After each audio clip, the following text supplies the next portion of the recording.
Macarrão. Não matei. Levei para matar. Macarrão. Ex-amigo do goleiro Bruno e cúmplice do assassinato de Elisa Samúdio, tenta reconstruir a vida no interior de Minas após deixar a prisão. Em uma manhã quente do início de fevereiro do ano passado, Luiz Henrique Ferreira Romão, de 32 anos, entrou, de cabeça baixa e roupa suada do trabalho, na principal autoescola de Pará de Minas, cidade de 90 mil habitantes localizada a 90 quilômetros de Belo Horizonte. Embora acumulasse milhares de quilômetros em viagens de carro entre o Rio de Janeiro e a capital mineira, estava ali para tirar sua primeira habilitação. Além de preço e condições de pagamento, queria se certificar de que poderia fazer as aulas em horários rígidos. Sou presidiário, avisou. Entre a surpresa e o receio, a gerente do estabelecimento disse que não havia problema. Tentou quebrar a tensão, buscar proximidade e fez a pergunta inevitável sobre qual crime o interessado havia cometido. Matou?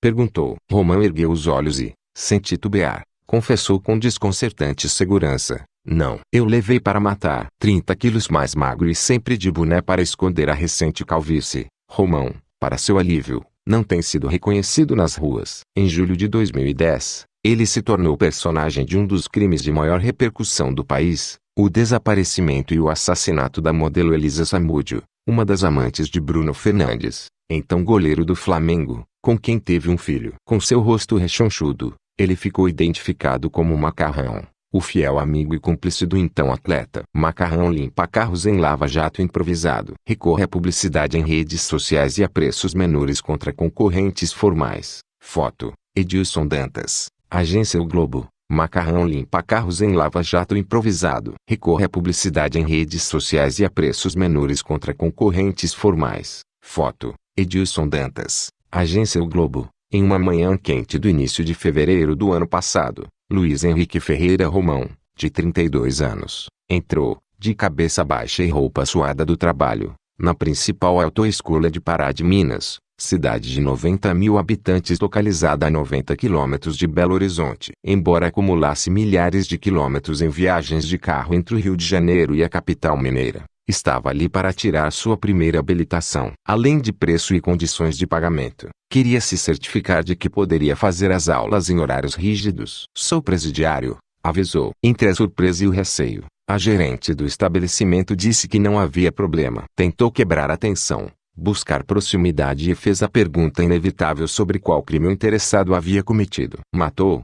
Perguntou. Romão ergueu os olhos e, sem titubear, confessou com desconcertante segurança. Não. Eu levei para matar. 30 quilos mais magro e sempre de boné para esconder a recente calvície. Romão, para seu alívio, não tem sido reconhecido nas ruas. Em julho de 2010, ele se tornou personagem de um dos crimes de maior repercussão do país, o desaparecimento e o assassinato da modelo Elisa Samúdio, uma das amantes de Bruno Fernandes, então goleiro do Flamengo, com quem teve um filho. Com seu rosto rechonchudo, ele ficou identificado como Macarrão, o fiel amigo e cúmplice do então atleta. Publicidade. Em Read Invented a gerente da autoescola só descobriu que Luiz Henrique Romão era Macarrão quando alertada por outros funcionários do local que fizeram buscas em sites. Não era apenas o corpo que não combinava com a imagem da televisão, o jeito subserviente, quase matuto, reforçado pelo sotaque mineiro arrastado, não condizia com o homem que parecia frio e perverso e chegou a ser acusado de responsável por planejar a morte da modelo que cobrava do goleiro o pagamento de pensão alimentícia para o filho. O corpo de Elisa nunca apareceu. Condenado em 2012 a 15 anos de prisão pela participação no assassinato,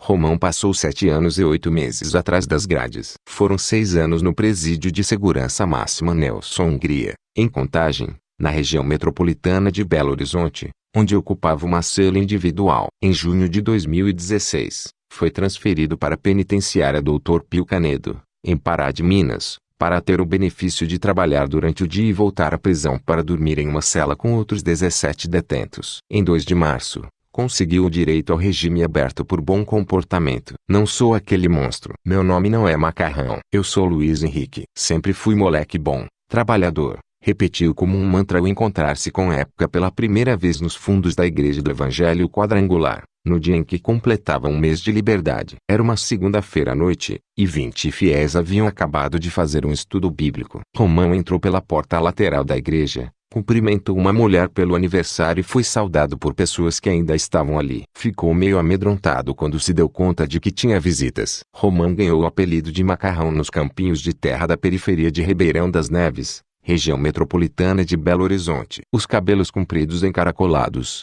uma mistura do visual do ex-jogador Casagrande com o macarrão instantâneo miojo, foram a inspiração para a molecada rebatizá-lo na rua. Nunca foi um incômodo. Agora, no entanto, desfazer-se de macarrão virou sua obsessão. O incômodo começou no presídio Nelson Hungria, quando foi rejeitado para trabalhar numa fábrica de peças de gesso porque o dono não queria contratar detento famoso. Havia rejeitado o empresário Marcos Valério, pivô do escândalo do Mensalão, e o próprio goleiro Bruno. Romão insistiu. Passou 45 dias trabalhando de graça, num teste probatório, até ser contratado. Aos poucos, ganhou a confiança do empresário e virou coordenador da empresa, liderando mais de 60 detentos. Dava palestras para estudantes de direito em visita ao presídio. Foram 4 anos e meio de trabalho na fábrica. Só deixou o cargo ao conseguir transferência para Pará de Minas, para onde a mulher e os 3 filhos, o último da prole, um menino, foi concebido em uma visita íntima, se mudaram para recomeçar a vida de forma anônima,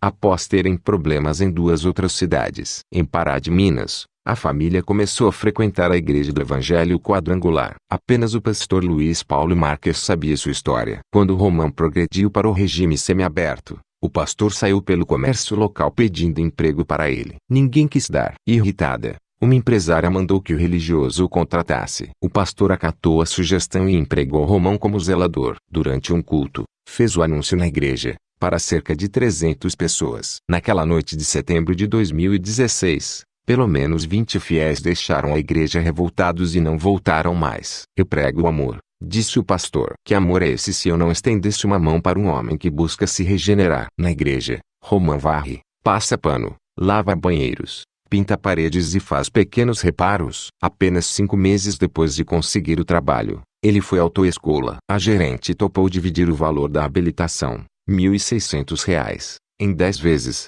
apenas com a assinatura de uma nota promissória. Ele quitou a dívida em 5 meses, pagando R$ 300 por mês e abatendo com pequenas quantias de R$ 25 que lhe sobravam. Eu errei muito. Não fui santo. Não sou vítima. Tenho de ser grato pelas oportunidades que me dão. Diante de desconhecidos, Romão é arredio. Trata todo mundo de senhor e senhora para reforçar a demonstração de respeito. Quando ganha intimidade, vira conversador e prestativo. Na autoescola, ganhou a confiança dos instrutores e passou a lavar alguns carros. Hoje, presta serviço para a empresa fazendo a conservação da pista de testes de motos e, a cada 15 dias, faz faxina na casa da proprietária do Centro de Formação de Motoristas. De raciocínio rápido, Romão viu logo na lavagem dos carros uma oportunidade de ganhar um dinheiro extra para complementar o salário recebido na igreja. Cobra R$ 35 para lavar um veículo pequeno e aplicar cera, enquanto nos lava-jato da cidade o serviço sai por R$ 95.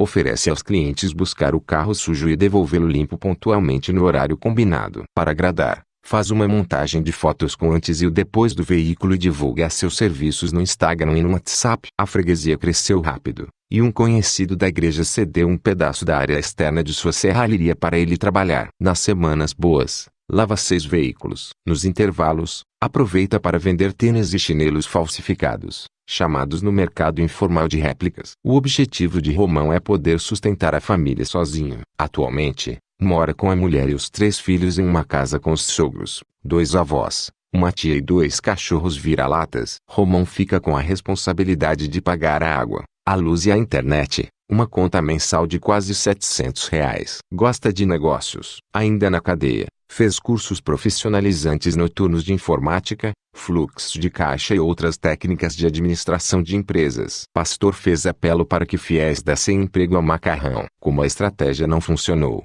decidiu ele mesmo contratá-lo aos 9 anos. Romão ajudou a fundar o 100%, time de futebol com os meninos de seu bairro, Liberdade, em Ribeirão das Neves. Queria ser goleiro. Apesar de nunca ter sido grandalhão, sempre foi ágil. Aos 12 anos, começou a treinar na equipe do Centro de Atenção Integral à Criança e ao Adolescente, CAIC. Durante um treino, em uma daquelas brigas de moleques que ninguém sabe por que começam, levou uma bolada no rosto. Um garoto moreno, Um ano mais velho e mais alto surgiu para defendê-lo. Bruno Fernandes já se destacava como goleiro e estava ali para treinar outros meninos na posição. Foi a primeira das muitas confusões da dupla que a partir daquele dia se tornou inseparável. Aos 17 anos, quando Bruno ganhou uma chance no Atlético Mineiro, time de coração dos dois, Romão vibrou. Naquele tempo, trabalhava puxando carrinho no Ceasa de Belo Horizonte e dava seus vales transporte para que o amigo, sem dinheiro para a passagem, não perdesse o treino. Em ascensão,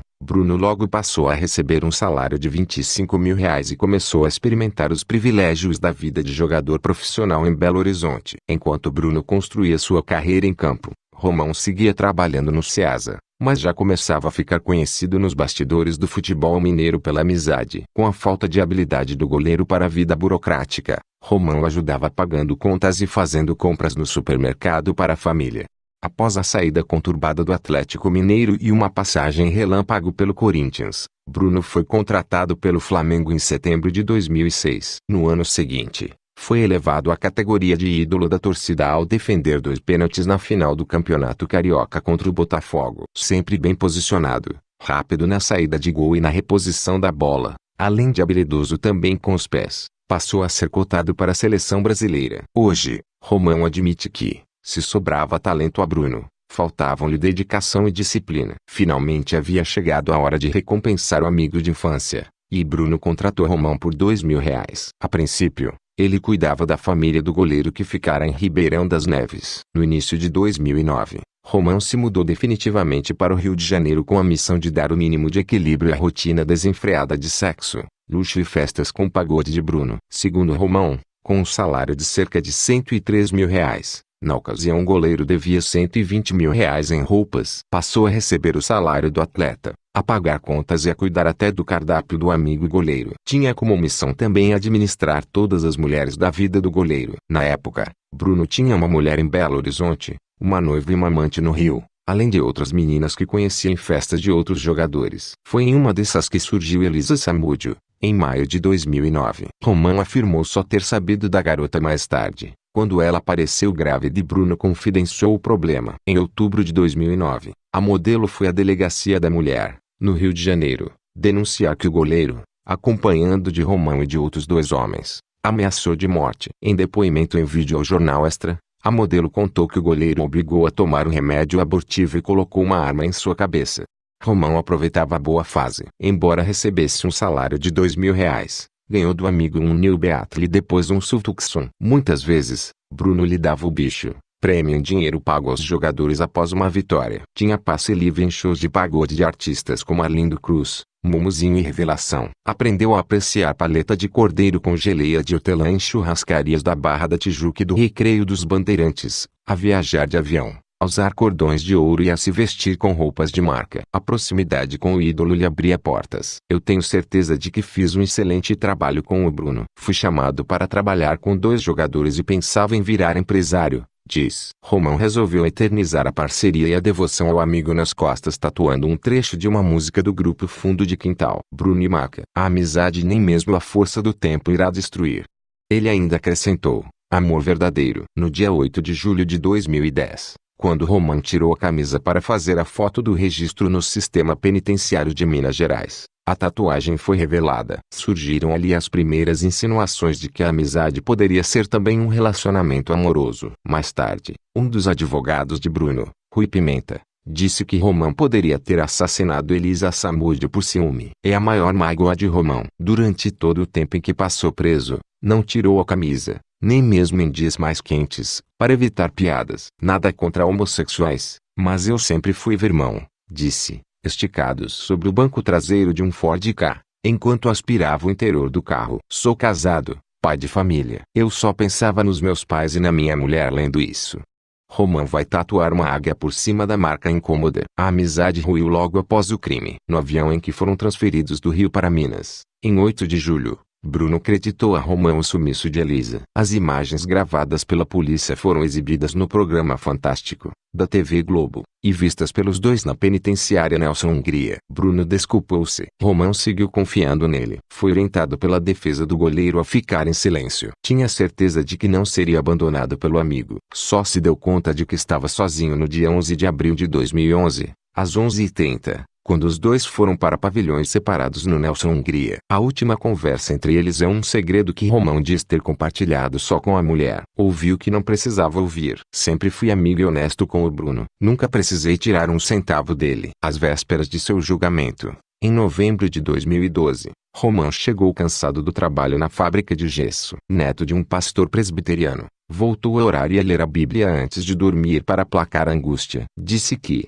naquela noite, dormiu sob a luz da lua que entrava pelo pequeno quadrado na parede. Sonhou com os avós em um lugar profundo como um poço, dizendo o versículo do livro João, do Novo Testamento: conhecereis a verdade e a verdade vos libertará. Disse ter acordado disposto a contar tudo em seu depoimento à juíza Marisha Fabiane Lopes Rodrigues. Contou que, no dia 4 de junho de 2010, acompanhado de um primo menor de idade de Bruno, amando do goleiro, buscou Elisa e Bruninho, então com 3 meses, numa Range Rover em um hotel na Barra da Tijuca, no Rio, com a desculpa de levá-la ao encontro do jogador no treino do Flamengo. No caminho, Elisa sofreu a primeira agressão. O menor lhe deu uma coronhada com uma pistola. Seu sangue foi encontrado no veículo. Segundo as investigações, Elisa e Bruninho ficaram 2 dias na casa do goleiro no Rio até ela ser levada para Belo Horizonte por Romão, em mais uma viagem a mais de 150 km por hora. A ideia de sequestrar Elisa, segundo ele, partiu de Bruno. Ele afirmou ter tentado demover o amigo do plano. Achava que registrar a criança era mais fácil,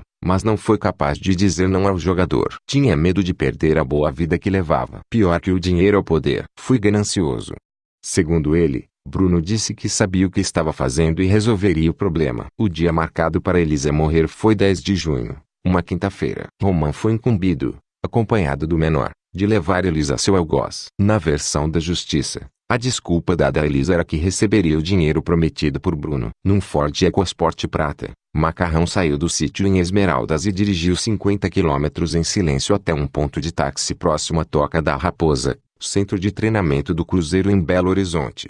Um homem saiu de um carro preto e tirou Elisa do EcoSport. Ela, com as mãos em posição de prece, teria pedido clemência. Romão foi embora sem olhar para trás. Disse não saber quem era o homem e que não conhecia pessoalmente Bola, o ex-policial Marcos Aparecido dos Santos, condenado por ser o executor da modelo. Disse que só havia falado com ele por telefone uma vez. Em todo o relato, Romão não deu detalhes do assassinato, ao qual se refere como fato, e de como foi planejado. Comparou o crime a uma pizza compartilhada por diversas pessoas. Tive a minha parte e estou pagando por ela. Outros tiveram um pedaço maior ou menor, ou só a borda, mas cada um que fale por si.